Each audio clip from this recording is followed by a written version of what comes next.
freaking first cut. Golly. What's going on, YouTube? We've got our BMW Championship DFS preview where we're going to go tier by tier through all the best and worst plays on the board. Hit the like button. Make sure you're subscribed. We'll jump into it right now. Welcome to the First Cut Podcast. I'm Rick Gehman, joined by Sia Nejad. Sia, welcome in. I got to say, last night's recap that you did with Kyle Porter, the breakdown of the playoff, that just hole by hole, shot by shot breakdown was really awesome. And I got to say, the best thing I pulled from that was the quote, "Who do you think you are? I am." That I'm so glad you reminded me of. I believe his name is Bruce Weber. That quote was amazing. Weber. Everybody go back and listen to that show. Yeah, Pete Weber, vintage Pete Weber quote. It's so good. I think the recap of the playoff actually took longer than the actual playoff. It took us quite a while to go through all three holes. Greg DuCharme is here. Greg, good to see you. Good to see you too, boys. I was disappointed not to be on the recap last night, but to give you an idea, I'm sounding better today than I was yesterday. So listen, we know it takes a lot. We know it takes a lot to keep you out of the game, right? And you're battling through it right now. We appreciate it, and hopefully you are trending towards feeling better. Oh, I am. Yeah, I think I've gained and improving on the voice. Well, for one round in a row now, at least. So that's a trend to me. One round in a row. Yes. We'll go back and also look at some Sunday guys for this week. Before we do that, let me remind everyone that the fan vote for the one and done is now open. So go ahead, go on down to the description, click the link and get your vote in. I was talking to Mark Immelman earlier today. He is trembling in his boots because the gap continues to close between the fans and him at the top. $2.7 million for the winner this week, 5.4 next week.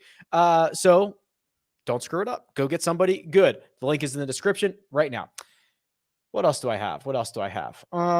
Actually, I think that's it for housekeeping. I think we can start talking about this golf course, and a golf course we haven't seen before, Sia. Not only is this a golf course in Wilmington Country Club that we have not seen, but we are going to a whole entire state that the PGA Tour has never seen in its existence in Delaware. Let's talk strategically. When we don't have any information about a course, how do we start to break down the course? It's tough. I mean, we don't have course history. We don't have a lot to go off of. So, I mean, I think there are some nuggets we can glean from how this course sets up. But it's, to be honest with you, I heard something that you said, Rick, earlier today when you were talking about Matt Fitzpatrick. And basically what you said, I don't know if this is the point you were trying to make, but you were basically saying, well, his game translates to really any type of course. So in my opinion, you're looking for well-rounded golfers here. You're probably looking for well-rounded golfers regardless here. But to the extent that there's an unknown, I think looking at well-rounded golfers, looking at players where their game translates pretty much anywhere is certainly a safe way to play it. Producer Troy, can you share my screen, please? Maybe. There we go. Perfect. Okay. Here's the scorecard. So we've got the official scorecard. Greg, what I've been doing is I've got some Wilmington Country Club members who have been sending me information, been doing a little reconnaissance that way, piecing it all together. And what we've got here is one of two courses. So there are two courses at Wilmington Country Club, the North and the South. The pros are going to be playing the South. They're going to be playing it as a par 71, 7,500 yards with 3 par 3s over 200 yards and rough that will be longer than it was last week at TPC Southwind. They're trying to grow this thing out to 4 inches, and they're not trying to get a repeat of Caves Valley, which was just an absolute birdie fest. Yeah. Different designer than Caves Valley. So Caves Valley is a Fazio design. This is a Robert Trent Jones design. And while they're different, I think there are some similarities in a lot of the ways. But I mean, it's a long golf course, but a lot of the length comes in 2 of the par 5s. You have a 634 and a 649. The 634, it's number 12 as they'll play it this week. There's water in front of the green. So you got to fly it on the green if you're going to get home in 2. And then, there's water on 4 of the holes out there, but you got 649. Number 14 is 649. It's a really long hole. Now it looks like it's a little down and then up. That's what it looks like to me. Now I'm talking about a Google Map flyover 3D. So I don't know exactly, but I use a little bit of, where's the water on the golf course. And it looks like on 14, there's water kind of in the middle. So you go kind of down into a valley and then back up. But there are 3 par 4s that are over 490. All the rest of them are under 450. So you got 8 par 4s under 450. And I find that interesting. But when you combine the 3 par 4s over 490, the two really long par 5s, and number checking my notes, number 3 is 582. That's the other par 5. But it looks like the longer you can fly it, the shorter you have in. There's some bunkers that guard the inside part of a dogleg right. And the farther right you can stretch it, the shorter club you'll have into the green, obviously. But it's all carry. And to me, I'm sorry I'm going on a diatribe here. Oh, we need but this. That all connects to what Robert Trent Jones courses seem to be all about. Heavily bunkered, long, and kind of brutal by design. The other courses you might be familiar with, if I read through this list, most of them are major courses. You got Baltusrol, Bellerive, Congressional, Firestone, Hazeltine, Olympic Club, Oak Hill. And then the one that kind of is out of nowhere is Port Royal in Bermuda. Yeah. Then you got Spyglass Hill and Valderrama, which is on the DP World Tour. But when I look at that list as a whole, I see big golf course, major championship style test. And when I think about who's had success at those venues, I think about some pretty big hitters. I'm pretty sure Valderrama is the last place that Rory McIlroy said he paid for a round of golf like 20 years ago. I'm pretty sure that was Valderrama like 2002. Yeah, I think you're right. Classic Ryder Cup venue. The other thing that when you start looking through, the spec sheet for this golf course, Sia, that people will notice, just massive bent grass greens, 8,100 square feet on average. That's very much one of the handful of larger greens that we see on the PGA Tour schedule. They're going to try to run them fast, 12.5 on the stimp, and they are undulating, right? That seems to be kind of where a lot of the focus is going to be spent here. The defense will be a little bit of the rough, although, coming out of bluegrass rough is a bit more predictable than some other types of rough, but these, you can play defense with some of the pin positions on these greens. Yeah, these greens are huge. Obviously, I'm trying to think of a course we've played recently that has greens bigger than this, and nothing's the old course. Yeah. Okay. So yeah, and so I think there should be an emphasis on putting here, whether you call it lag putting or 3-putt avoidance. Obviously, you might want to include bent grass in there when you're looking at your putting metrics. But yeah, I think you hit a green in regulation, and that's not really going to mean much if you're 80 feet away or whatever it is. So I definitely think putting is going to come into play, especially if this ends up playing like if the greens are fast, then it's going to be problematic for some of the bad putters potentially. Okay, let's look at this field. It's no longer 70 golfers. Ooh, at professional tees. We'll get to that in just 1 second. But first, we're going to take a quick break and hear a word from our partners. Now streaming. Celebrate South Park's 25th anniversary with performances by Primus, Ween, and Trey Parker and Matt Stone. Everyone hear me okay? South Park at Red Rocks, the 25th anniversary concert. Now streaming on Paramount Plus. Here's my website, rickrungood.com. And this event was open to the top 70 in the FedEx Cup standings. But on Monday morning, one Cameron Smith withdrew. And Greg, this was a hip injury that he disclosed, or at least one that he's been dealing with for a couple of months. And he will no longer be in this field, but he doesn't expect to play the Tour Championship. Well, maybe I'm living under a rock. I haven't heard anything about his hip. I've been hearing a lot about all the birdies he's been making, but nothing about the hip. So this is very interesting. But I guess hip discomfort is something that's hard to ignore.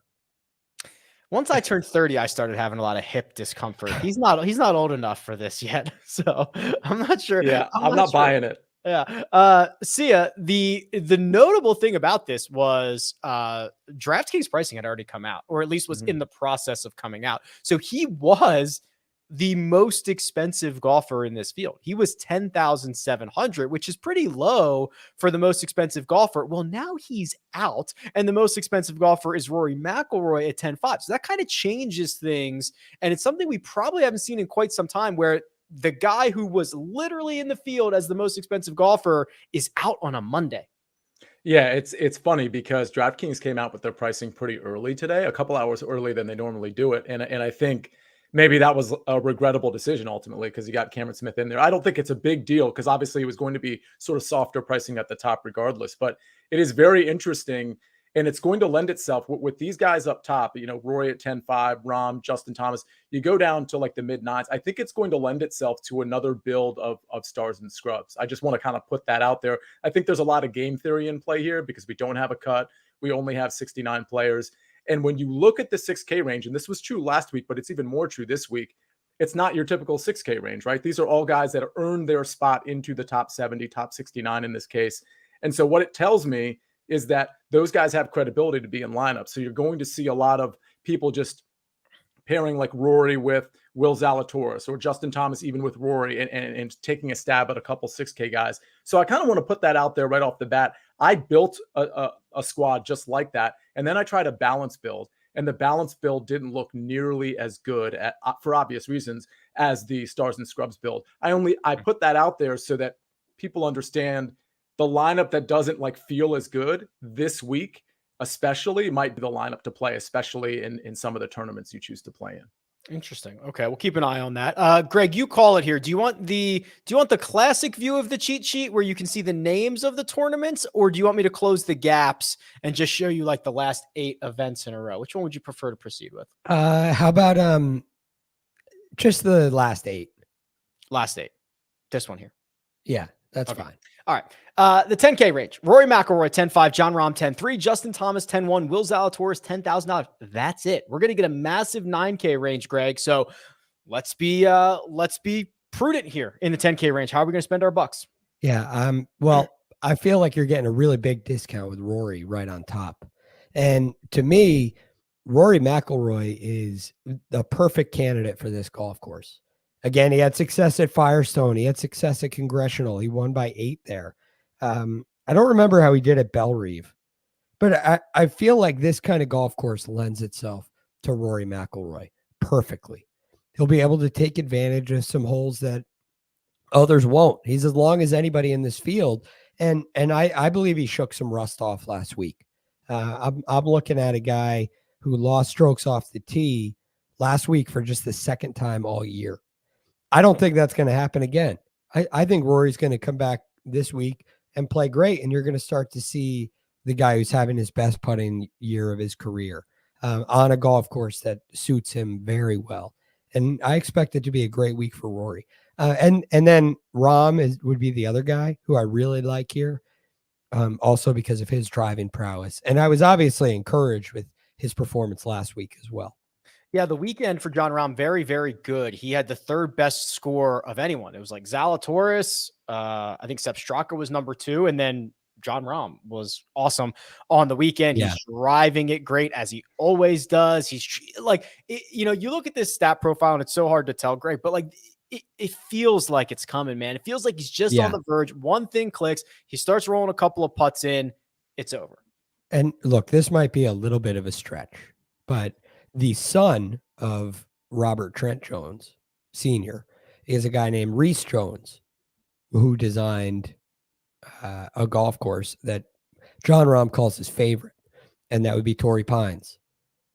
He did the redo there. So I'm not saying that that's like a, lock it up and throw away the key, but I think stylistically, this is a golf course that fits these big, John Rahm type, heavy hitter type, if there are any others, but it fits a John Rahm. I'll say that. John Rahm's got to kind of get moving if he wants to have a shot at the Tour Championship. He's got to improve that FedEx Cup stand. He's got to give himself a crack when we get to East Lake. We've got Rahm, Rory. We've discussed them. Do you like those guys, or would you prefer to go to Willie Z, fresh off his first victory, or Justin Thomas lurking here at the $10,100 mark? I love Justin Thomas's game for this course as well. Not that I don't like any of the people or all of them kind of fit for the 10K range and above, but I do like Justin Thomas probably as much as I like Rory. So for that one, I think they're both going to be relatively popular. I think it's going to be pretty flat in this range from an ownership standpoint. Maybe Rahm falls a touch below some of the other three guys, but I like Justin Thomas. I like Rory, and I like Will Zalatoris. I think I'm going to be off of Rahm. I am really encouraged by what I saw from Rahm, particularly on the weekend. I think he's starting to get back into the form, but I'm not necessarily looking for that. I mean, if unless there's a big ownership discount, I'll probably go with Rory, JT, or Will Zalatoris. If I had to rank those three, I think I would go Rory, Will Zalatoris, and Justin Thomas. Greg, on a scale from 1 to 10, with 1 being not at all and 10 being high alert, concern, how concerned are you that Justin Thomas has lost strokes with the putter in 4 straight, when that is something that was a leak that he plugged in the spring? Yeah. And now I'm a little bit worried that he's lost it again. Well, this was I think a big one to me. Now, Bermuda is not his best surface. It might be his worst. His best surface is bent POA, which we're going to get bent this week. And I think those are they're rather similar. Yeah. And there's always that includes some of these are 80% bent, 20 POA, 70, 30. Yeah. It's there's a lot of nuance in this. And there's bent POA up here in the Northeast. That's nothing like what you see in California. So I think he'll be fine on the greens with this surface type. But the big worry to me was what we saw last week. Because I was giving him a pass last week because of where he was coming from. Right, you're coming overseas. If a guy has a very solid putt in for a while, then his next 3 events are the U.S. Open, extremely challenging greens. I can cut anybody a break for losing strokes putting at a U.S. Open. It happens. It's a great spot to break a streak, right? And then you go to Scotland, and okay, he's never really played well there, so I don't think he really has a great feel for the greens in Scotland. I could give him a pass, but then he loses last week, and it worries me. It raises the worry. I mean, what's the scale of worry? I worry that magic has kind of gone away. I worry very much. What does that mean for his actual performance? Well, I mean, he's even before he plugged that hole, he was still really good, and his ceiling is still really high. So I don't think it rules him out by any means. Yeah, he's literally won golf tournaments losing strokes putting. It's not easy to do, but I just see that. And you have to zoom out 12 months to realize, or even further realize, we're going through this progression with Justin Thomas and just wondering if we're going into a regression with him. So it's just one of those things that when you follow week to week, it kind of pops itself up. The $9,000 range, massive. We have seen some small $9,000 ranges, here in the last couple of months. Not so much this week. Absolutely huge. Patrick Cantlay to defend his title, different golf course, 9,900. Scotty Scheffler, fresh off a missed cut, 98. It's probably the cheapest we've seen him in a while. Tony Finau, 97. Xander Schauffele, 96. Then we rounded out with Matt Fitzpatrick at 9,500. Colin Morikawa at 94. Sam Burns, 93. Victor Hovland, 92. Sung Jae Im at 91. And that pesky Ju Young Kim, who just refuses to play poorly, $9,000. What do you see, Sia? Ju Young Kim is so good. He's just a stud. He's just a stud. Third in ball striking last week. The guy is just a complete machine. And he's not slowing down as a result of playing all these tournaments in a row either. That's definitely not a thing. I'll start with Tony Finau at 9,700. Again, I talked about game theory on the front end. We'll have to see how ownership plays out. I definitely think you can take a lot of these guys up top and make sure your roster construction or some of your players are different. I say that because Tony Finau is going to be really popular, of course. There's nobody playing better than him. That's that's just what's happening right now. He's super hot. I think both of you say you think he's got a real shot, maybe the leader in the clubhouse in terms of winning the FedEx Cup playoffs. I kind of agree with that, the way he's been playing. So for me, it's Tony, and then I go down the board. Colin is interesting. I think he'll pick up a lot of ownership. So in that case, I'm not super interested in Morikawa, but give me Sung J M and Ju Young Kim. I like both of those guys. I think the price is right for both of them. You can put both of them in your lineup, and it basically allows you to do whatever you want down in the 7K range, 8K range, and perhaps up top as well. Last 20 rounds. Maybe it's last 20. Maybe it's last 16 rounds. I'm cherry picking stats over here. Okay, found it. Last 16 rounds. Best driver on the PGA Tour. It's not Jon Rahm. It's not Rory McIlroy. It's not Cam Young. It's Sung J M. Plus 4.7, plus 3.5, plus 5.5, plus 3. Absolutely electric with the driver. The rest of his game, very sharp as well. 2 runner-ups and a 12th place finish in his last 3 starts. Okay, Greg, the 9K range is yours. And I think you're on mute. Excuse me. Sheesh. Yeah. Sorry. Anyway, there's a lot to like about Sung Jae. You could have just said you lost your voice. That would have fit the narrative. We're doing one of those like silent movie things. Yeah. We'll dub in Greg's lines later. Anyway, I like Sung Jae a lot. But I look at what he's done on the greens over the last 3 events, and it's great. And the Wyndham and FedEx, he's going to his best putting surface in Bermuda there, but 3M is bent, and that's what we have this week. So another good, it's not his best like Bermuda, but it's another good surface for him. I love what he's done tee to green. So I think Sung Jae is a really solid play. I'm very interested in Victor Hovland this week. The pricing for him seems to be extremely fair. Again, best putting surface for him. Mm-hmm. You also look at very steady ball striking. If you're watching on YouTube, you're seeing 3 in a row off the tee, not more than 2. 3 in a row approach the green, between 2 and 3, and all 3 of those. You're seeing 2 in a row on the greens. And it looks to me like this golf course, when you miss greens, you're going to have either basic chips from the front, which give you options, or chips from rough and bunkers. Bunkers worry me with Victor, but the thing that really worries me is tight lies. I don't think he's going to be getting a lot of those. So I like Victor Hovland a lot. I feel like this is another guy who's kind of showing a sign that there's something coming. And I think driver is going to be really important here. And I think he's one of the best drivers in the game. And then, well, I'm very interested in Sam Burns, but I'm not quite there yet. It's a feeling. I don't think there's a lot of stats to back that up.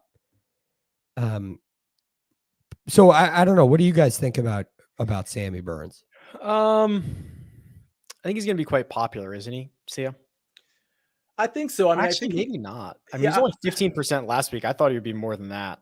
But he seemed, at least for a few rounds, to sort of pay off the 15%. I mean, he got a lot of people's attention on the broadcast, or at least, in DraftKings, I think. So I think he'll probably be right around. I mean, it's a different tournament. It's condensed, but I think he'll be pretty popular. But there's other guys. Let's see. What's his price? 9,300. Yeah, I don't think he'll be that popular because, frankly, Matt Fitzpatrick, Colin Morikawa, Hovland, Im, and Kim are all also going to be popular. You can even go to Cameron Young. Like, all of those guys can't be popular, and they all should be, which means probably none of them will be super highly owned. The pure disrespect for us waiting this long to get to Matt Fitzpatrick. Yeah, he's just a stud. Our U.S. Open champ, who is beyond legit. Okay, I mean, his stat profile is about as good as it gets, Greg. I mean, yes. He gains a ton off the tee. He gains everywhere. He gains everywhere. He's constantly piling up top 10s. He's got plenty of upside, obviously. I mean, I don't have a bad word to say about Matty Fitzpatty. All right. So I went into your cheat sheet.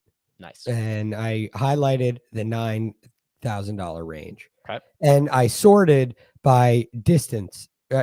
Distance gained. Yep. Look who's in second. Oh, wow. How many rounds did you do? 24 rounds. There you go. Fitzpatrick.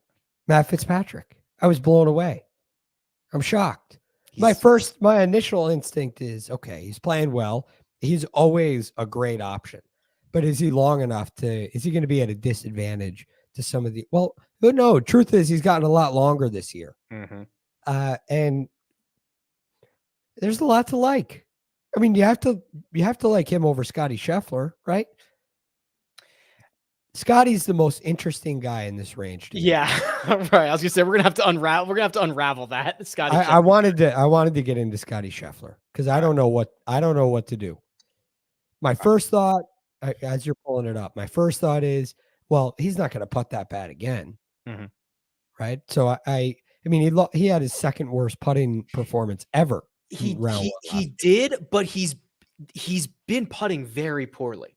Yes, and he's going to a surface that's not great for him. It's his worst. And that I'll pass on Scotty. I mean, listen, okay, you really have to split hairs on a lot of these guys up here. It is objectively true that Scotty Scheffler is not putting nearly to what he was doing earlier this year. He's going to his worst surface. He's missed 2 of his last 3 cuts, and there's a lot of other probably more exciting guys who are similarly priced. I would find it difficult to play Scotty Scheffler outside of a situation where you're playing 150 lineups and you're looking to create a lot of leverage with a guy who can obviously win. But I'm like, in a vacuum, I'm not sure how you could choose Scotty over a lot of these other guys. Well, the only other thing I'd say is he makes a lot of birdies. Sure. And he's going to get 4 rounds. Sure. That I do. Yeah. The 4 rounds is interesting. And I think about last week, he missed the cut by 1. If there was no cut last week, I don't think it would be far fetched to see Scotty Scheffler get to 7 under, 8 and put up a pretty good performance. So I feel like, but all I'm going on here is that I feel like this has to stop.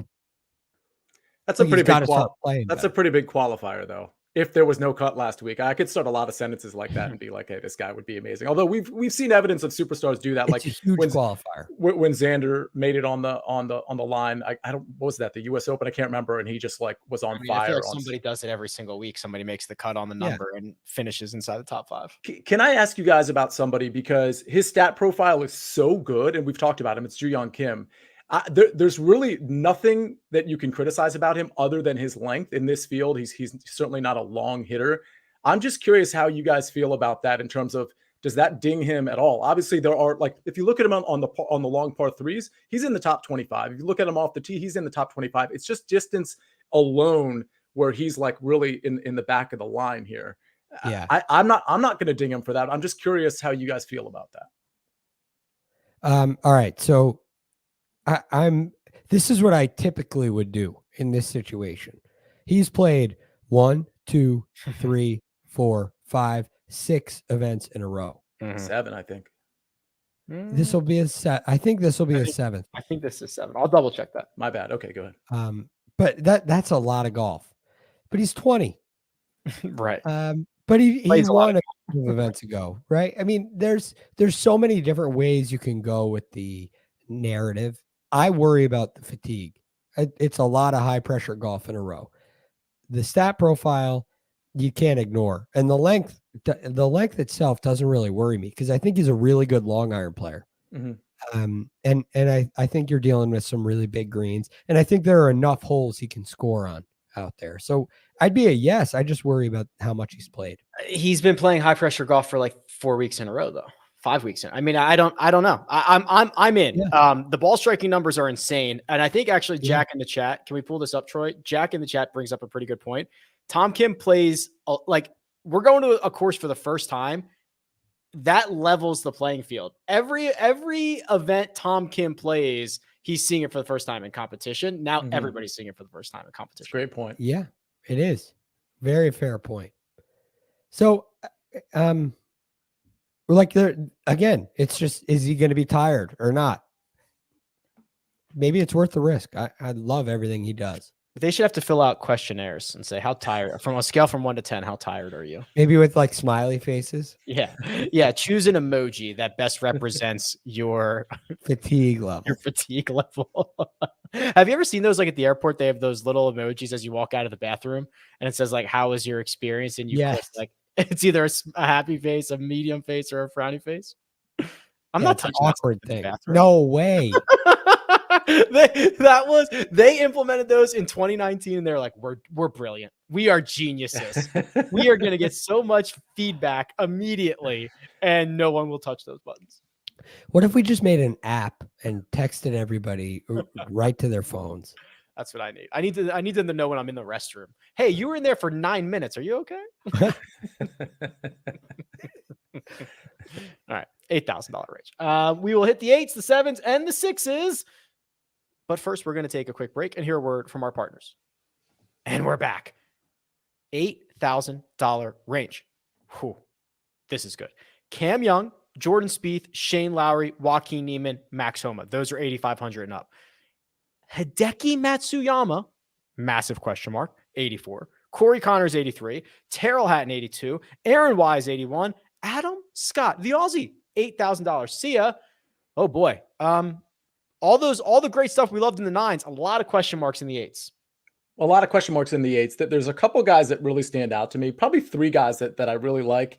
Some are going to be, a couple of them, only one of them is going to be popular actually in this range. So I'll start with Joaquin Niemann. I really like how the game is trending. We saw last week he was, 4th in ball striking, I believe, which is great. But then you look like, let's say the last few tournaments, off the tee, on approach, tee to green, getting it in the fairway, the long part, like he's the opportunities he's creating for himself. He's checking a lot of boxes, and I think he's kind of sneaky. He's still not a name that people are attaching themselves to. So I think he's going to be, again, it's all relative in a 69-person field, but I think he's going to be relatively low owned. Another guy that might be low owned for obvious reasons is Hideki. I was going to be on him last week. He was going to be one of my main guys, as I said on the Monday DFS show. And then, of course, he withdraws. I don't really have intel on why he withdrew. Is he resting? Is it just a flare up? Like, I don't know I wish we had at least some terminology that he may have used in terms of how he addressed his withdrawal or why and that's something perhaps we can research. But I liked Hideki last week. I think his game is trending in the right direction overall. What? No, I'm just from a talent standpoint, I know he's there. Like, if you look at the 3M, yeah, this obviously is like the worst stretch of golf I've ever seen from Hideki Matsuyama in like his entire life. Here's the thing. We know about the popability. We see it at the US Open. We see it at the AT&T Byron Nelson. You're right about that, but I just feel like he is the type of guy at this time where he can really pop. And that's what I'm looking for. I'll tell you what, if he gains 9 strokes on approach, and he does it at like 2%, you're going to win the mill. You're going to win it all. Well, so that's the thing. I don't know what his ownership is going to be. You're right about the recent form. You're right about the withdrawal factor. I mean, again, if you're playing game theory here, and if he's entering this tournament, he doesn't withdraw prior to round 1, I don't know what his percentage is going to be. It's got to be low though, right? Yeah, he might just withdraw during round 1. Yeah, that's a big concern. You gotta, don't do it in a cash game. I know we don't talk about that very much, but don't do that. To me, this would be the tournament to play that card, to play that risk, because a lot of people are going to be not inclined to do that. By the way, just real quick, the other guy I like is Aaron Wise, another guy who's been playing very well. He's not rating out super well over the last few tournaments, but he's a guy, he's classically a good ball striker, and the putting has improved. I wish I had the cojones to rock Hideki here. I wish I did, but I gotta continue down this path here.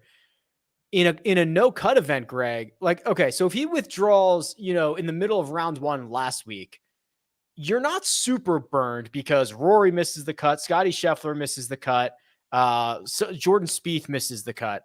If your guy WD's in a no-cut event, you are just toes up. Right. I completely agree. And that's a big problem. The one thing is, if ownership's extremely low and he's healthy enough, it's a good course fit. But that's it. I mean, you are rolling the dice on talent and talent alone. Rolling the dice. Which, again though, Greg, if there was a time to do that, it would be in a condensed field with low ownership. Yeah, look, I guess that's how you win. But it's risky. I usually don't get that risky. Maybe that's my problem. Yeah, I mean, the good news is if he's like super low owned, you don't have to have much to have a huge edge on the field. Right. Which I guess Right. I mean, you could go with some other really popular, reliable guys. You know, you could go with Cam Young, who I think fits in this range. Yeah, let's check Cam Young here, Greg, because this is a guy who he gained 9 strokes ball striking last week, which was second to only Will Zalatoris, had his career worst putting performance, -5.5. Yeah. And what's the splits on him? Believe it or not, Bent is by far, like, how is that possible? He's a Northeast guy. Yeah. Bizarre. It's not a lot of data, right? Like, No. I've only got, I'll pull it up how many bent grass rounds I have on him, but I was shocked to see how bad he is. Well, what you're talking Rocket Mortgage, that might be Bent Poa. Only 16 rounds is what I have. So yeah, I wouldn't worry too much about that. That's surprising, but I think it's a great fit for him. Again, with my emphasis on driving this week, for a lot of reasons. I mean, his game is very well rounded otherwise, and I don't expect to see another putting performance like that this week. He has not been. I mean, he's had some streaks of struggle, but he's another one of those guys that can win a golf tournament losing strokes putting. He's a rare guy who can. And at a place like this, I think he'll have a real edge. I expect him to be extremely popular. So do I. The other thing that is fascinating about Cam Young is not gaining 9 strokes ball striking is insane. It's an insane amount to do. He's done it 4 times in his last 8 starts. Like, he's just like, it's super dirty what he's capable of doing. Yeah. Anybody else in this 8K range, Greg? Oh, the 8K range. The 8K. I wrote down Adam Scott ? Okay. All right. I'm wondering, like, what is going on with this guy? I go back to something that you said where he's kind of all over the place. But a venue like this, you're thinking of pure ball strikers. He hasn't been that, but I think he can be in a week like this. His distance in the last 24 rounds doesn't rank very high. But it is he's long. He's plenty long for the year. And I wonder if that putter gets really hot, if you could see some success out of Adam Scott. He's kind of a guy that doesn't fit the typical mold. I guess he's 16th in driving distance, so he kind of does. But he would be another risky play that's safer than Hideki, if that makes sense. Let's jump on down to the 7K range. Sia, there is this is where it gets fun. The 7s and the 6s here provide value because you alluded to this earlier, and I completely agree. It's not your typical 70 or now 68 player field, right? These guys have earned their way in some form or fashion. So the 7K range starts with Billy Horschel and Russell Henley and Brian Harmon, and it goes down to guys like Mito Pereira, Seamus Power, Denny McCarthy, Siwoo Kim. Is there 1 or 2 guys you want to pull out of here and use in your lineups? Now I have to play Hideki in all my lineups just to prove you're probably going to win all the money. How well he's playing. You're probably going to win all the money. The last thing on Decky, though, before I get to 3 players I think I like in the 7K range, keep in mind that 3M Open strokes gain metrics are just from 1 round. Just keep that in mind because he withdrew after that. So he's still been terrible with the putter, but the approach game has actually been round by round, hasn't been that bad. Again, if you look at it round by round, it's actually maybe a clearer picture as it relates to Hideki. But yeah, he's been pretty bad off the tee and he's been pretty bad with the putter as well. Here's the round by round stuff. So you're alluding to the fact that he's gained in 1, 2, 3, 4, 5, 6 of his last 11, and 10 of 11 have been within like 1.25 of 0. Yes, and if you scroll down even further, we get a sense for what his approach game can be. His approach game can be the best in the world. Right. Yeah. So again, it's super risky because he's not in great form and he might withdraw again. But again, in a condensed field, that's just kind of listen, I'm not going to lock button this guy, let's be honest, but I think he's a good guy to incorporate, especially if he's at a low percentage. The 7K range, 3 guys kind of stick out to me here. Brian Harmon is interesting to me, but I'm going to go with Taylor Pendrith, who has been, as of late, great off the tee, great on approach, as we know. He definitely creates opportunities for himself, which is something I'm looking for. 3-putt avoid has been good as of late, and of course, the driving distance is there for him. JT Poston's another guy that, you know, if this does come down to some sort of putting contest, he's going to win that one. He's in good shape there. The other metrics don't really jump out at me, but he seems to find ways to get it done with the putter, and so that's a guy I'm looking at that I don't think is going to be super popular in this field. Go ahead. Can I jump in on Poston, because he is not he's not nearly as short off the tee as my brain wants to imagine. So last 36, he's losing a yard per round to the field. And he's going to play out of the fairway often enough, turns into a putting contest. I tend to agree with you. See it. It's a little weird when you're like, oh, like I had this vision, and I had the same visions around like Shane Lowry for a long time, where I was like, oh, he's a short game specialist. Not really anymore. Like I have these visions around JT Poston being like this little dink and dunker off the tee. That's not really true. Yeah, I totally agree. Totally agree. I mean, again, the metrics don't speak to me overall, but he seems to be finding a way to get it done. And at 7,300, I think there might be some hidden value there, not just from a price standpoint, but from an ownership standpoint as well. The other guy who I still don't think is going to get a ton of recognition, and he is very risky and very volatile, but has tremendous upside. We saw a bit of it last week. It's Mito Pereira at 7,100. I actually played him in a few lineups last week, and you know, he did just fine for me overall. But if you look at, we all think he's struggling, and he is. But if you just look at the last few tournaments, off the tee, on approach, tee to green, opportunities gained, he's doing okay in all those metrics relative to the field. So I think it's 7,100. I think if you priced him at, let's say, 7,700, where Brian Harmon and that Russell Henley range is, Cameron Davis, I think you'd be fine there as well. By the way, Cameron Davis is another guy I think is very interesting. But those are the 3. I'm really kind of going for upside here. I think Mito at 7,100 is a really good upside play, especially if he's finding his game, which it appears he is. Last 20 rounds, Greg, 20. Again, I'm cherry picking here, but last 20 rounds, Cam Davis is the 8th best player in this field. Yeah, it's not surprising. I mean, ever since the John Deere Classic, you're talking about over a month, he's finished inside the top 16 in every event. And I've gone to him every week, and I'm not. Why would you stop? Maybe Barracuda. I'm not sure I played any Barracuda. I don't think I did either. That's fair. Yeah. But why would you stop? He's long. You think that's important? He is. His iron play this year has been off the charts. The putting's been more than adequate. I would say quite good. I'm a big Cam Davis supporter this week. All right. I've said this before, and I promised I would never say it again because I was 1 for 1. So when I described Detroit Golf Club as if I could create a golf course for Cam Davis, it would look exactly like Detroit Golf Club. And then he won. And I was like, I'm never going to say that phrase again. Yeah. If I were to design a second course for Cam Davis, I think it would look a lot like the South Course at Wilmington Country Club. So he's long, obviously. He's more inaccurate than most, but these are wider fairway. The rough might be penal, but these are wide fairways, right? You're going to get a little bit more. You're going to get a little more room to work with there. Then approaches, no problem there. He never 3-putts, 26th on tour and 3-putt avoidance. Like this is a very good stat profile for a guy who is the 8th best in the field over the last 20 rounds. Yeah. Yeah. And a very good price, a very good price for him. Yeah. The other thing is, you said the fairways are wide. They have little areas where they pinch in on some of the holes, not every hole, but it gives that kind of style, depending on how far they are away, can give a really big advantage to guys who can carry the ball a long way. And Cam Davis absolutely fits that camp. So there's room to shape it. He likes to curve the ball. He's got plenty of room to do that.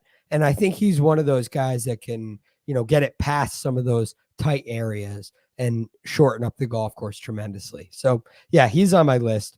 I also wrote down Taylor Pendrith, as Sia pointed out. The one guy who has not been mentioned, who I love here, is Keith Mitchell. This is a perfect course fit for him. I think of a place like Quail Hollow where he's had success. Driving is very important. And look, we've never seen this course before. So I'm going on a lean based on everything I've read and understanding Robert Trent Jones that I believe distance driving ability is going to be important. And I think he's one of the best drivers of the ball in the game. And on golf courses where driving is really important, Keith Mitchell has a tendency of playing really well. I think a lot of the advantages he has here are similar to what we saw at the CJ Cup at Summit, which is a Fazio, but similar philosophies, in my opinion. He was like Yeah, five up going into the weekend, wasn't he? At Summit Yeah. Club, we were like, "Holy crap! Keith Mitchell's going to win by 10." tearing it up. And he wears a visor, which is rare. And I think that really helps him in Delaware. Yeah, those hot, humid climates let the wind blow through the top of the head. Yeah, it's a unsung advantage. But yeah, I love Mitchell. I go Pendrith, Davis, Mitchell. I'm not afraid of Davis Riley either. I'm just always wrong. I'm always wrong on him. So am I. $6,000 range. Alex Noren, I guess, is playing, right? So he withdrew he did not play the FedEx St. Jude Championship. Did he play? No, did he start and then withdraw? He withdrew mid-tournament. He had a bad Thursday from what I recall. Yeah. He did. He recorded some stats. Yeah, he did. Oh boy. Yikes. Okay. That's going to mess up the models. Should not have looked at that. Okay. Alex Noren, Harold Varner III, $6,900. The min-priced golfers, which you will certainly know this week, are five of them. JJ Spawn, Kurt Kitayama, Luke List, Mac Hughes, Big Mac Hughes, Matt Kuchar, who's still in this playoff, believe it or not. Those are the min-priced guys. Sia, what would you like best?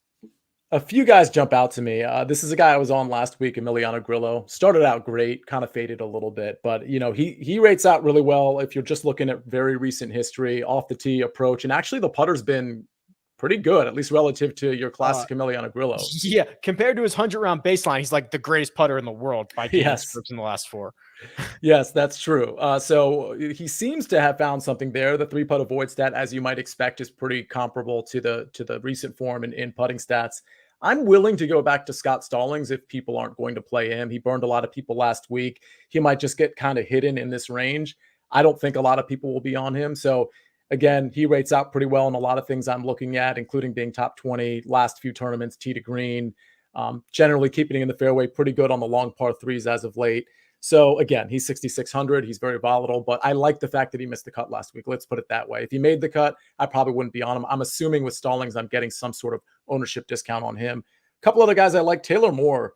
I mean, he's been really good. I don't know how else to say it. I mean, he the last few tournaments, again, and I'm really focused on. Normally, I look at 24, sometimes 36 rounds. For this tournament, I'm trying to change it up a little bit, especially because it's a course we don't know. So I'm looking at very recent form. And as we can see on here, he's been great off the tee, even better on approach. The short game has been great. And the putting has been, actually really good. If you go back to the last 6 tournaments, he's a gainer, a pretty significant gainer in a lot of those measured events he's been in. So I don't see an argument against Taylor Moore other than maybe people in their Stars and Scrubs lineup are just going to hammer him in there because he makes a lot of sense. The last guy I'll mention is Troy Merritt, another guy who's just finding a way to get it done.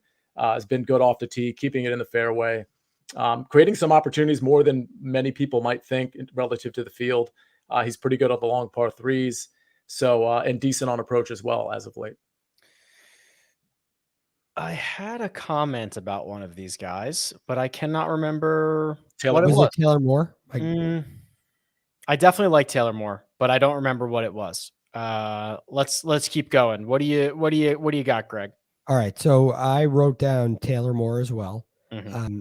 He's been phenomenal, and it's just hard to ignore. But 2 players that Sia did not mention.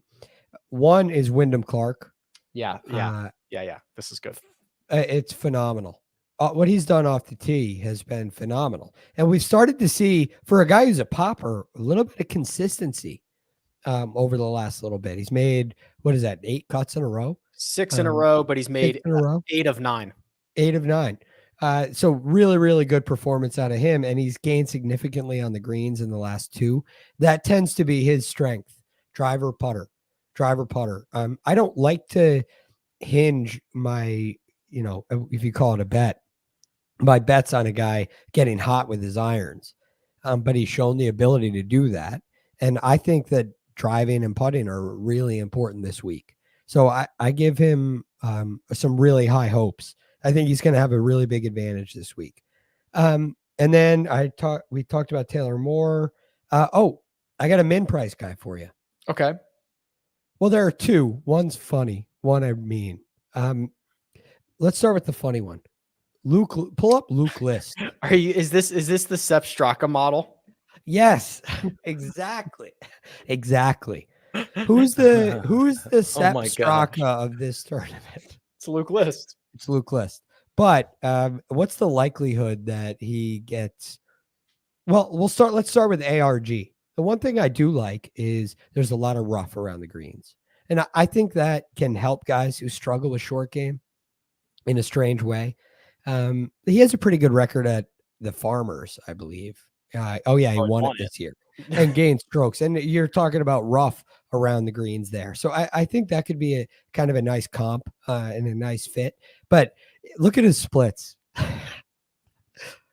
They're almost dripping off the page.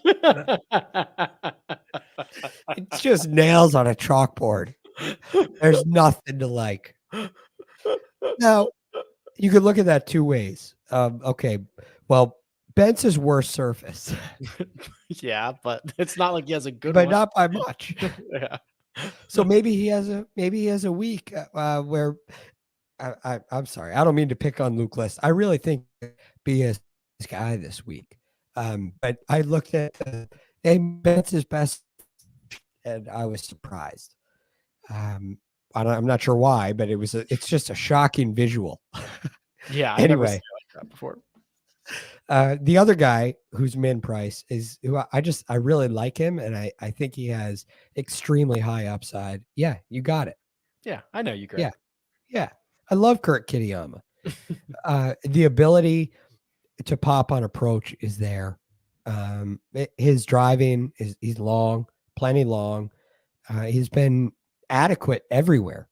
And I think that kind of gives him the opportunity to have a spike week in any area and contend. And I think he's also shown that he's not afraid of contending. I don't think he's going to be afraid because he's in the BMW. There's a chance to make it to Eastleigh. I don't think that's going to scare this guy. So I like what I've seen out of him, and a risky, but my favorite min price play. Here is the optimal from last week. $44,300 featured 3 golfers, $6,500 or cheaper. That's Mullinax at 65, Glover at 63, Sepp Straka at 61. Sia, will you make any $44,000 lineups this week? No, but I think if you did, it wouldn't be like the craziest thing to do this particular week. I think if there was a week to do that, it would be this week relative to pretty much every other week of the year. I mean, I definitely think it was last week. Last week was the week to do it. Yeah, well, that's definitely true. But conceptually, it might even be more true this week. So I definitely think some of these 6K guys, some of the low 7K guys will be up on the leaderboard, which means, you can get your team different, get your roster construction different just by leaving like 2,000 or 3,000 on the table. Or even if you leave 800 on the table, that's going to be more than probably 85, 90% of the field, if not more. So that's a really good way to make sure your lineup is different in your contests. Anybody else? Anybody else anywhere? I'll say this for the guys who missed the cut, but particularly the guys who we saw crash and burn over the weekend, like an Adam Hadwin, for example. I'm not saying I like him, but again, because it's a condensed field, I think those guys that we saw over the weekend, we have that recency bias. We don't want to play Adam Hadwin. We don't want to play Tom Hoagie coming off a miscut. But I think in this tournament, they're all viable plays as sort of outlier low ownership plays. Okay. I love it. I love it. There is only, I believe, one more thing to do here, and that would be to discuss our narrative lineups of the week, which I believe, Sia, some have been submitted. Is that correct? We have some that have been submitted. Yeah, we have 4 that I put up here. There were many more that were submitted. So sorry, we can't put them all up, as I say every week. I do want to say for St. Jude, Rick, last week, that strokes gain narrative thing with Gigi and David writing the lyrics, that thing took off. As you know, we got about 360 retweets on it, and we ended up raising, thanks to some other guys on the first cut, the coach matched the 500 that I put in, and we had a lot of people match, frankly. And we came up, I did a rough estimate, around $4,000 to St. Jude. St. Jude acknowledged it too on Twitter, which I thought was really cool for me and the entire community. Yeah. So just wanted to say, like, as much fun as we have at the end of each show, and it is fun and it is supposed to be lighthearted, but the fact that we were able to transition that to actually donating to an amazing cause, I think is super cool. Yeah, it really is one of the best causes. That's how I end up acquiring like all the stuff that I buy, like the shoes and the glove, like all that stuff comes from like the same. They do such a good job with like the auctions, and all the money goes to the kids and the research and the treatment. It really is unbelievable. They do such great work. And Rick, real quick, a quick note, Fantasy Football Today, for the next 3+ weeks, they're going to be raising money for St. Jude with they do it every year. The Fantasy Football Today, they do their telethon at the culmination of it, but you can still donate to St. Jude many ways, including through the Fantasy Football Today people. Awesome. Beautiful. Okay. So you're going to kick us off here with the strokes gain narrative. You have 6 guys known to make a deep playoff run. What do we have here? So yeah, Greg, this is the one I was holding out. We had so many nominations or submissions last week. I held this one to this week. Not that it's that special, but whatever. These are guys who have been historically known to make playoff runs. Of course, we have Michael Jordan Spieth, his teammate Scottie Pippen Scheffler, Troy Aikman Merritt of the Dallas Cowboys. I believe he has 3 Super Bowls under his belt. Patrick Mahomes Cantlay, Lawrence Taylor Moore. I believe LT has won 2 Super Bowls with the New York Giants. And then, of course, Hank Aaron Wise, Milwaukee Braves, Atlanta Braves. He's got a World Series under his belt. I believe he played in 2. So we have some prolific playoff winners in this strokes gain narrative line. Hank Aaron's also like those players. Also, Hank Aaron's also hit a few home runs, I believe. He has 755 off the top. I'm not sure if that's right, but it's somewhere in there. That sounds right. Yeah, because 750. No, Ruth might have been 755. Then he hit 756, and then I don't remember. No, that's not right, because Ruth was like 714. Was Bonds 813? That feels like a lot, doesn't it? I'll just look it up. We've screwed this up. We're way off on these. Home run career list. All right, here we go. Number 1, Barry Bonds, 762. Hank Aaron, 755. That's what you said, Sia. Yeah. That's my fault. I threw you off the scent. Babe Ruth, 714. A-Rod, 696. Albert Pujols hit 2 last night, I think. That's right. 689. He's the only active player in the top 26. Wow. He can't retire until he hits 700. He has to play next year if he doesn't get to 700 this year. Well, he's not going to do it this year, so he better cancel the retirement plans. Okay, Keith Stewart. Oh, Keith Stewart. Okay, says Bob Marley lived in Wilmington, Delaware. That's a fun fact. For a period of his life. Oh, I can't prove it, but I believe Trenchtown Rock is loosely based upon Wilmington and the BMW. So we're already on shaky footing here, Keith. So he said he found the original lyrics. Wow. And he rewrote them. Wow. Okay. Do you know this song, Sia? I listened to it after Keith submitted this. So I'm vaguely familiar with it. Okay. Keith, this is awesome. I do not know this song. I'm not even going to try to attempt this. What we'll do, so you're watching on YouTube, go to KJ Stewart PGA on Twitter. Look at this tweet, hashtag strokes gain narrative. He legit took the original lyrics and rewrote them with our names, player names. He got a Matt Fitzpat reference in there. It's good. And I imagine if you know the song, it's much better. And Rick, by the way, Bob Marley I just looked it up. He did live in Delaware for a period of time. And another fun fact, I was born in Dover, Delaware, Dover being the capital. That is fun. That is fun. Mm-hmm. Dover has a NASCAR. They have a track there, right? Dover sure. All right. We're doing great here on this. Let's go to the second slide. Greg, any incorrect fun facts to add to the conversation? Because that's I've met one person who was born in Delaware. See ya. See in Nejad. Yeah, Yeah. there we go. That might All not right. be We'll true, see. but hey, I know they're the Blue Hens, right? Good that is lacrosse correct. program. That is Yeah. correct. That's all I That's got. all I know. It's They got also nice- the first state. Did you know that? Yes, and the second smallest state, I believe. Behind what? Rhode Island? Yeah, I believe so. Mm. Okay. Joseph Laparo. Oh, I see what he's done here. So Mhm. he is going off of the BMW angle, it appears. Mhm. Okay. So this is just like a rant. So I'm just going to go for it here. So he refers to a dealership. You close in 15 minutes. Looks like I got here just in time. What is the list price on this BMW? I have a trade-in. Works, but she keeps stallings. I really can't lay that much down. Wise to buy used? Question mark. Bad experience last time. Don't want to get burns again. Burns again. Wow, Again. that's clever. That's solid. Love that. John Markowski's here. Did you know BMW stands for Bavarian Motor Works? Did you know that? Do you know what that logo is? I don't think so. I may have heard this. This could be all wrong too, but I believe BMW first, they used to make propeller airplanes, or at least propellers. So that logo with like the 2 white and the 2 blue squares is a white propeller zipping around a blue sky. Very interesting. Yeah, there you go. I don't know if that's true or not, but I've heard that.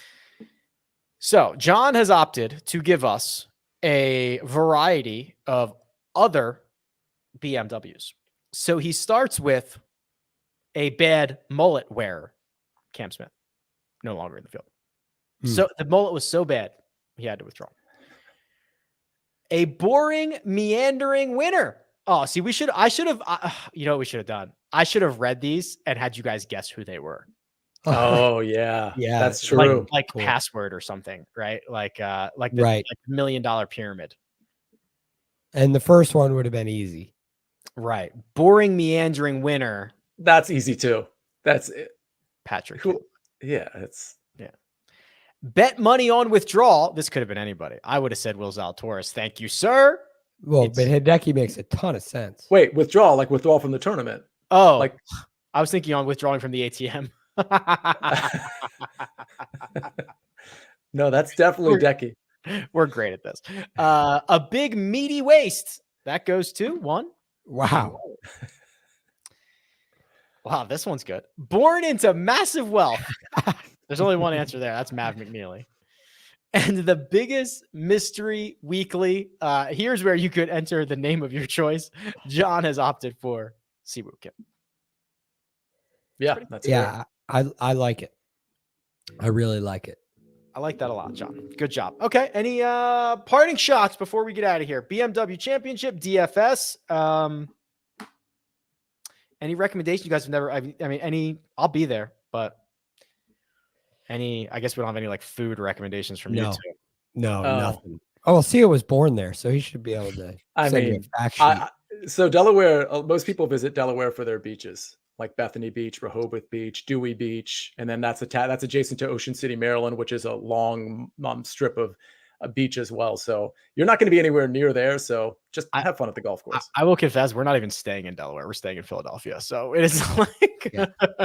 Well, I always thought Delaware was known for 95 south or north. why? Well, like 'cause that's all 2,000 I've ever miles done. long. That's all I've ever done in Delaware. Just drive through it.